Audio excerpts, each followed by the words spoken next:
गायत्री हिंदी विद्यालय में आपका स्वागत है। नमस्ते बच्चों, मेरा नाम सतीश, मैं हिंदी अध्यापक हूँ। आज मैं 10वीं कक्षा के दूसरा पाठ ईदगाह कहानी पाठ के संबंधित चौथा पाठ पढ़ाना चाहता हूँ। पाठ के संबंधित मैं कुछ प्रश्न पूछना चाहता हूँ। ईदगाह कहानी के लेखक कौन है? ईदगाह कहानी के लेखक प्रेमचंद। हामिद के पास कितने पैसे हैं? हामिद के पास 3 पैसे हैं। हामिद अमीना के लिए क्या खरीदी? हामिद अमीना के लिए चिमटा खरीदी। 3 पैसे समास क्या है? द्विगु समास। हामिद और अपनी बूढ़ी दादी के प्रति हृदयस्पर्शी विचारों के बारे में, दोनों के बीच ईदगाह जाने की तैयारियों के बारे में इस कहानी में सीखेंगे।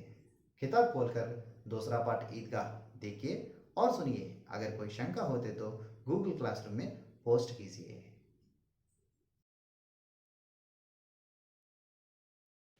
उपन्यास सम्राट मुंशी प्रेमचंद।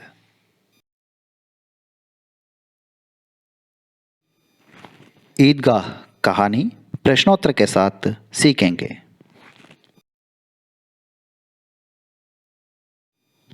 हामिद ने अपराधी भाव से कहा, तुम्हारी उंगलियां तवे से जल जाती थी।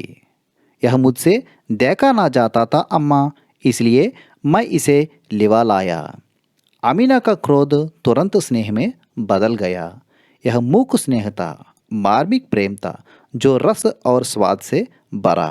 बच्चे में कितना त्याग, कितना सद्भाव और कितना विवेक। హామిద్ ని అపరాధీ భావసే కహా అంటే హామిద్ ఏదో తప్పు చేసినట్లుగా అపరాధ భావంతోటి నిలబడి అంటున్నాడు. తుమ్హారి ఉంగలియా తవేసే జల్జాతీతి. అమ్మా, నువ్వు రొట్టెలు కాల్చేటప్పుడు నీ వేళ్ళు కాలిపోతున్నాయమ్మా. యహ ముజే దేకా నా జాతా థా అమ్మా, అంటే నీ వేళ్ళు కాలిపోవడం నేను చూడలేనమ్మా. అందుకనే ఇస్లియే మై ఇసే లివాలాయా, అందుకనే నేను ఈ అట్లగాడు కొని తెచ్చానమ్మా అని తప్పు చేసినట్లుగా నిలబడి హామీ చెప్పాడు. అమీనా కా క్రోధ్ తురంత్ స్నేహమే బదలగయా. వెంటనే అమీనా కోపం స్నేహంగా మారిపోయింది. అంటే నిజంగా కోపం పడినట్లు కాదు ఇక్కడ. అంటే ఇక్కడ అర్థం ఏంటి? మధ్యాహ్నం అయిపోయింది, ఏమీ తాగలేదు, తినలేదు, పైగా ఉన్న 3 పైసలతోటి ఈ ఇనప అట్లకాడ ఒకటే దొరికిందా అని స్నేహంతో కూడినటువంటి కోపం వచ్చింది. ఆ కోపం కూడా మళ్ళీ స్నేహంగా మారిపోయింది అమీనాకి. యహ మూక్ స్నేహత, ఇదొక మోగబోయినటువంటి ఒక స్నేహంగా మనం చెప్పొచ్చు. స్నేహిత మార్మిక ప్రేమత జో రస్ ఔర్ స్వాద్ సే భరా హై. ఆ ప్రేమ అంతా కూడా రస ఔర్ స్వాద్ సే, అంటే అది మనం అనుభవించాలి, అనుభవిస్తేనే ఆ స్నేహం యొక్క గొప్పతనం మనకి తెలుస్తుంది. బచ్చే మే కిత్నా త్యాగ్, కిత్నా సద్భావ్ ఔర్ కిత్నా వివేక్ హై. అంటే ఈ పిల్లల్లో ఎంత త్యాగం ఉంది, ఎంత సద్భావం ఉంది, ఎంత వివేకం ఉందో కూడా తాను చేసినటువంటి పని ద్వారా మనకి తెలుస్తోంది. यह देखिए, दूसरों को खिलौने लेते और मिठाई खाते देखकर इसका मन कितना ललचाया होगा। वहाँ भी अपनी बुढ़िया दादी की याद बनी रही। अमीना का मन गदगद हो गया। आंचल फैलकर हामिद को दुआएं देती जाती और आंसुओं की बड़ी बड़ी बूंदें गिरती जाती थी। हामिद इसका रहस्य क्या समझता? దూసరోకు ఖిలౌనే లేతే ఔర్ మిఠాయి ఖాతే. అంటే ఆ తిరునాళ్ళకి, ఆ ఫెస్టివల్‌కి ఎళ్ళినటువంటి పిల్లలందరూ కూడా, అంటే ఆ మసీదు పక్కన ఏదైతే మన ఈద్‌గాహ్ అనుకున్నామో, ఆ ఈద్‌గాహ్ దగ్గర ఉన్నటువంటి ఫెస్టివల్‌కి ఎళ్ళిన పిల్లలందరూ కూడా రకరకాల టాయ్స్‌ని కొనుక్కున్నారు. అలాగే స్వీట్స్‌ని తింటున్నారు.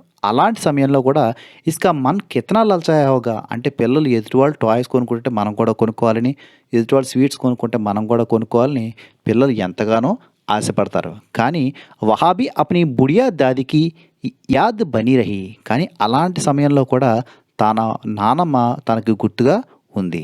అమీనా కా మన్ గద్‌గద్ హో గయా. అంటే ఈ పిల్లలు జనరల్‌గా అట్రాక్ట్ అవుతారు. టాయ్స్ కొనుక్కుంటారు, స్వీట్స్ కొనుక్కుంటారు. ఇలాంటి సమయంలో కూడా నేను నీకు గుర్తున్నానా అనేటటువంటి భావంతోటి అమీనా గారు చాలా ఎక్కువగా ఫూలే నా సమాన అంటాం, ఎక్కువగా ఆనందపడింది. ఆంచల్ ఫైల్‌కర్ హామిద్ కో దుఆయి దేతే జాతీ హై. వెంటనే తన చేతులు 2 చాచి ఆ హామిద్‌ని దీవెనలివ్వడం, అంటే తన నెత్తి మీద రాస్తూ దగ్గరగా తీసుకుంది హామిద్‌ని అమీనా. ఔర్ ఆంసోంకి బడీ బడీ బూందీ గిర్తి జాతి. ఆ సమయంలో ఆవిడ ఆశీర్వదిస్తూ ఆవిడ కళ్ళల్లోంచి పెద్ద పెద్ద బడే బడే బూందే, పెద్ద పెద్ద నీటి బిందువులు వచ్చాయి. అంటే అర్థం ఏంటంటే ఆవిడ ఏడ్చినట్టు కాదు. ఆవిడలో ఉన్నటువంటి ఆనందం ఆ రకంగా బయటకు వచ్చింది. హామిద్ ఇస్కా రహస్య క్యా సమజ్తా? కానీ పిల్లవాడైనటువంటి హామిద్‌కి ఆ నీటి బిందువులు ఎందుకొచ్చాయి? ఈవిడ ఎందుకు దగ్గర తీసుకుంది? ఇందులో భావం ఏంటి అనేటటువంటి తెలుసుకునే అంత వయసు లేదు. కానీ వాళ్ళ నానమ్మ గారి వేళ్ళు కాలడం, నేను చిమటా పట్టుకెళ్తే ఆవిడ వేళ్ళు ఇంకా కాలవు అనేటటువంటి ఉద్దేశం మాత్రం ఆ పిల్లవాడిలో రావడం ఒక వివేకంగా మనం చెప్పొచ్చు. యహ కహాని ప్రేమ్‌చంద్ కి కహానీ పర్ ఆధారిత హై. ఈ కథ అంతా కూడా ప్రేమ్‌చంద్ గారు రాసినటువంటి ఒక కథ ఆధారంగా చేసుకొని ఈ ఈద్‌గాహ్ అనేటువంటి పాఠం రాయడం జరిగింది.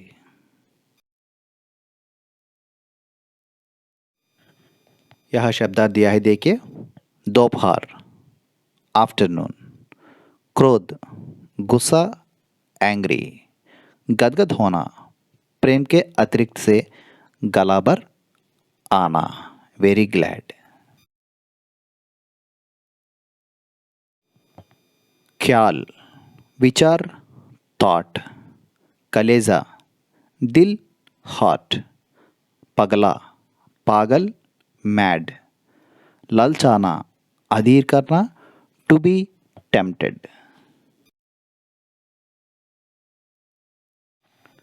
प्राचीन काल से ही నైతిక మూల్య భారతీయ జీవన్ కే ప్రతిబింబ రహే హై. అంటే ప్రాచీన కాలం నుంచి కూడా మోరల్ వాల్యూస్ అంటే నైతిక విలువలు అంటాం కదా, మోరల్ వాల్యూస్ మన జీవిత విధానంలో ప్రతిబింబిస్తూ ఉంటాయి. అంటే మనం జీవించే ప్రతి జీవితంలోనూ కూడా మోరల్ వాల్యూస్ ట్రాన్స్పరెంట్గా కనబడుతూ ఉంటాయి. ఇన్కే రూప్ హర్ భారతీయ మే సమాయే హుయే హై. అంటే అవి ఆ మోరల్ వాల్యూస్ ప్రతి భారతీయుడిలోనూ కూడా ఇమిడి ఉంటాయి. అంటే ప్రతి భారతీయుడిలో కూడా కనబడుతూ ఉంటాయి. హమ్ అప్నే బుజుర్గోं का बड़ा ध्यान रखते हैं. అంటే ఈ కథలో చెప్పినట్లుగా మనం మన పెద్దవాళ్ళని చాలా జాగ్రత్తగా చూసుకుంటూ ఉంటాం. పైగా జైసే ఇస్ కహానీ మే దర్శాయా. అంటే ఈ కథలో ఒక పిల్లవాడు తన నాన్నమ్మని ఏ రకంగా అయితే ఇప్పటివరకు చూసుకోవడం జరిగిందో ఆ రకంగా మనం వయోవృద్ధులు మన పెద్దవాళ్ళ పట్ల మనం జాగ్రత్తగా ఉంటాం అనడానికి ఒక ఉదాహరణగా చెప్తున్నాం. వీటినే మనం ఇక్కడ ఒక మోరల్ వాల్యూస్ కింద మనం చెప్పుకోవడం జరిగింది. बच्चों यह 2 प्रश्न दिया है, अपने किताब में एक बार लिख कर पढ़िए. हामिद चिमटा क्यों खरीदना चाहता था? दूसरा वाला, हामिद के हृदय स्पर्शी विचारों के प्रति दादी अम्मा की भावनाएं कैसी थी?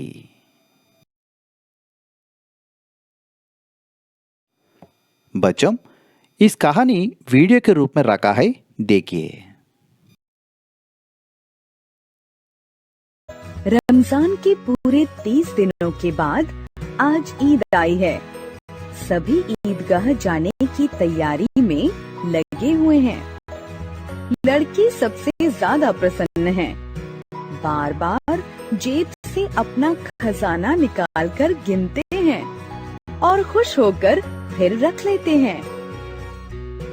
महमूद गिनता है 1, 2, 10, 12। उसके पास 12 पैसे हैं। मोहसिन के पास 15 पैसे हैं। इन्हीं अनगिनत पैसों से वे अनगिनत चीजें खरीदेंगे। सबसे ज्यादा प्रसन्न है हामिद। वह एक 4-5 साल का दुबला पतला गरीब लड़का है जिसके माता पिता अब इस दुनिया में नहीं हैं। अब हामिद अपनी बूढ़ी दादी अमीना की गोद में सोता है। उसे बताया गया है कि उसके अब्बा रुपए कमाने गए हैं। वे उसके लिए बहुत से खिलौने लेकर आएंगे और खूब सारा धन भी कमा कर लाएंगे। अम्मी अल्लाह मियाँ के घर से उसके लिए बहुत अच्छी अच्छी चीजें लाने गई हैं। इसलिए हामिद बहुत प्रसन्न रहता है। अमीना अपनी कोठरी में बैठी रो रही है। आज ईद का दिन है और उसके घर में दाना तक नहीं है। 3 पैसे हामिद की जेब में और केवल 5 पैसे अमीना के बटुए में हैं। गांव से बच्चों का मेला चला। हामिद के पैरों में तो जैसे पर लग गए हैं। बच्चों के लिए नगर की सभी चीजें बेहद अनोखी थीं। जिस चीज की ओर ताकते ही रह जाते। सहसा ईदगाह दिखाई दिया। ऊपर इमली के घने वृक्षों की छाया में नीचे पक्के फर्श पर जाजिम बिछा हुआ है। रोजेदारों की पंक्तियां एक के पीछे एक दूर तक चली गई हैं।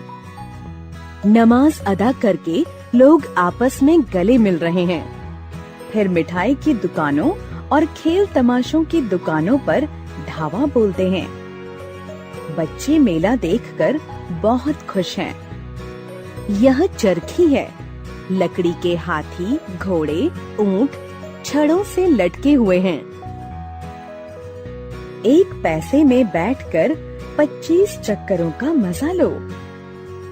महमूद, मोहसिन, नूरे और सम्मी इन पर बैठते हैं। हामिद अपने पैसे जरा सा चक्कर खाने के लिए नहीं खर्च कर सकता। 3 ही पैसे तो हैं उसके पास। इसके बाद सब खिलौनों की दुकानों की ओर बढ़े। वाह, कितने सुंदर खिलौने हैं। महमूद सिपाही लेता है, खाकी वर्दी और लाल पगड़ी वाला, कंधे पर बंदूक रखे हुए। मोहसिन को भिश्ती पसंद आया। नूरे ने वकील खरीदा। हामिद के पास कुल 3 पैसे हैं। इतने महंगे खिलौने वह कैसे ले? हामिद मन महसूस कर रह जाता है। खिलौने के बाद मिठाइयाँ आती हैं। किसी ने रेवड़ियाँ ली हैं, किसी ने गुलाब जामुन, किसी ने सोहन हलवा। मजे से खा रहे हैं। हामिद बेचारे के पास 3 पैसे हैं। ललचाई आँखों से सबकी ओर देखता है।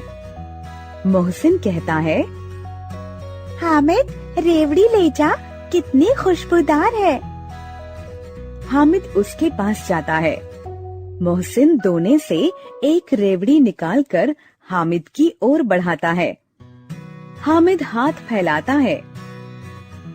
मोहसिन रेवड़ी अपने मुंह में रख लेता है। महमूद, नूरे और सम्मी खूब तालियां बजा बजा कर हंसते हैं। हामिद खिसिया कर कहता है, मिठाई कौन सी बड़ी चीज है, किताब में इसकी कितनी बुराइयां लिखी हैं। हम समझते हैं इसकी चालाकी। जब हमारे सारे पैसे खर्च हो जाएंगे तो हमें ललचा ललचा कर खाएगा। महमूद ने कहा। मिठाई के बाद कुछ दुकानें लोहे की चीजों की हैं। लड़कों के लिए यहाँ कोई आकर्षण न था। वे सब आगे बढ़ जाते हैं। हामिद लोहे की दुकान पर रुक जाता है। कई चिमटे रखे हुए थे। उसे ख्याल आया, दादी के पास चिमटा नहीं है। तवे से रोटियां उतारती हैं तो हाथ जल जाता है। अगर वह चिमटा ले जाकर दादी को दे दे तो वे कितनी प्रसन्न होंगी। फिर उनकी उंगलियां कभी न जलेंगी। अम्मा चिमटा देखते ही दौड़कर मेरे हाथ से ले लेंगी और कहेंगी, मेरा बच्चा अम्मा के लिए चिमटा लाया है, हजारों दुआएं देंगी। उसने दुकानदार से पूछा, यह चिमटा कितने का है? दुकानदार ने उसकी ओर देखा और कहा, 6 पैसे लगेंगे। हामिद का दिल बैठ गया। फिर कलेजा मजबूत करके पूछा, 3 पैसे लोगे? यह कहता हुआ वह आगे बढ़ गया कि दुकानदार की घुड़कियां न सुननी पड़े। लेकिन दुकानदार ने घुड़कियां नहीं दी, बुलाकर चिमटा दे दिया। हामिद ने उसे इस तरह कंधे पर रखा मानो बंदूक है और शान से अकड़ता हुआ संगियों के पास आया। 11 बजे सारे गांव में हलचल मच गई। मेले वाले आ गए। मोहसिन की छोटी बहन ने दौड़कर भिश्ती उसके हाथ से छीन लिया और मारे खुशी के जो उछली तो मियाँ भिश्ती नीचे आ गए और सुरलोक सिधारे। थोड़ी देर में मियाँ नूरे के वकील का भी चोला माटी में मिल गया। महमूद को ठोकर लगने से सिपाही अपनी बंदूक लिए जमीन पर आ गया और उसकी एक टांग टूट गई।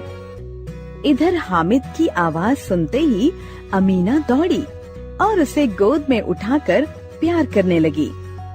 सहसा उसके हाथ में चिमटा देखकर वह चौंकी। यह चिमटा कहाँ से आया? मैंने मोल लिया है। कै पैसे में? 3 पैसे दिए।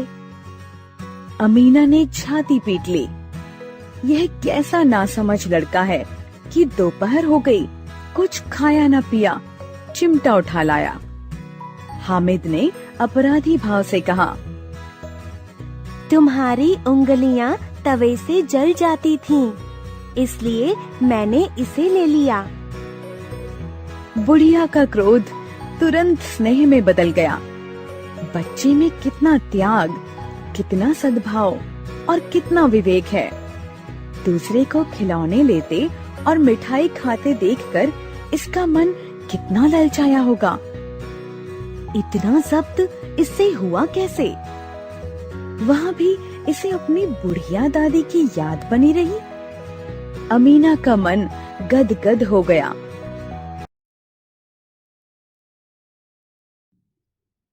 बच्चों, आज हम इस कक्षा में दूसरा पाठ ईदगाह पाठ के संबंधित चौथा भाग सीख लिया है। आने वाले कक्षा में ईदगाह पाठ के संबंधित व्याकरणांश माने भाषा की बात सीखेंगे। यहाँ 2 प्रश्न दिया है, अपने किताब में एक बार लिखकर पढ़िए। Thank you.